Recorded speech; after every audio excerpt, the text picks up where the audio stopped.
我頭先見到阿 Ben 有想提問係嘛？我即係頭先聽到阿 Frank 好 Frank 咁樣講，可以好靈活咧，非常之好嘅。呢個信息非常之好。即係我諗臨床試驗係比較遠嘅一樣嘢。即係我諗而家香港係要追落後。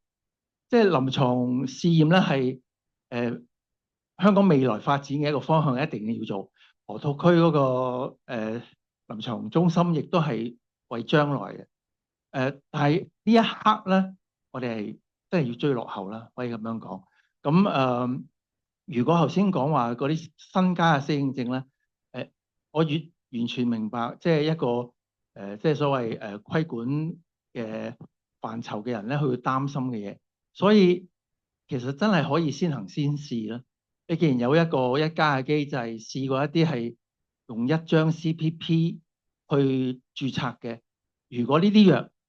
本身係有新嘅適應症，而佢哋嘅又係喺國內做嘅臨床嘅數據，咁其實呢啲已經係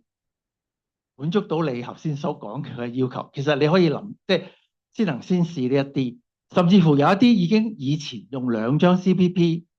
註冊嘅，佢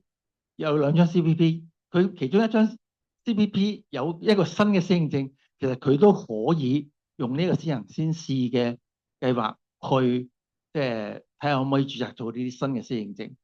點解我哋咁關注係你一日唔註冊，醫管局一日就唔會考慮去資助。咁呢個咧就算你而家佢係喺病人嘅即係所謂可及性係得嘅，你係可以攞到呢隻藥用，但係可能要一個好昂貴嘅冇資助嘅範疇之下先得到，亦都醫生係需要好多時間去申請先可以攞得到。所以如果能夠追翻啲落後，先行先試，無論嗰個藥以前係用2張 CPP 或者1張 CPP， 只要佢其中1張 CPP 係有新嘅適應症加咗落去嘅，就可以用你頭先講嘅嗰個靈活嘅方式去先行先試一下，用一加嘅機制，可唔可以將呢啲新嘅適應症加咗落去，令到醫管局係可以盡快考慮將呢啲新嘅適應症加落去佢嗰個即係名冊之下，再睇下可唔可以，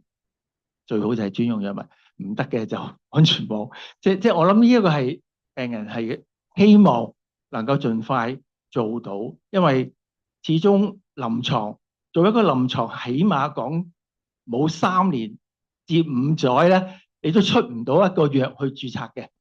呢個係長遠嘅，就係而家呢一刻呢3年5載，我哋點樣解決咧？即係希望係可以好靈活地去用呢個一加機制啦。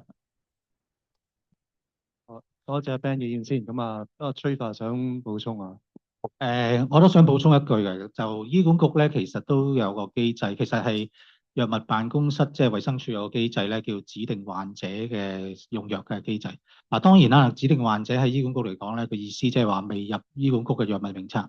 嗱，有啲就註冊冊嘅藥，不過未入醫管局藥物名冊；有啲咧就喺香港完全未註冊，甚至乎我見過有啲咧喺外國係臨床試驗添。不過問題就係話，原則上咧就應該係病人要自費嘅。咁但係而家多咗好多一啲，即係當然啦，呢個唔係 sustain 啊，即係唔係可以持久，即係好咗啲基金啊，或者有啲真係 donor 係去支持啲，甚至乎我哋醫管局嘅聯網都會係即係有啲病人真係冇錢咧，我哋都會資助翻呢啲病人嘅。咁所以醫管局都唔係話一刀切，等到註冊先至入藥，先至有藥醫咯。其實都有啲唔同嘅機制。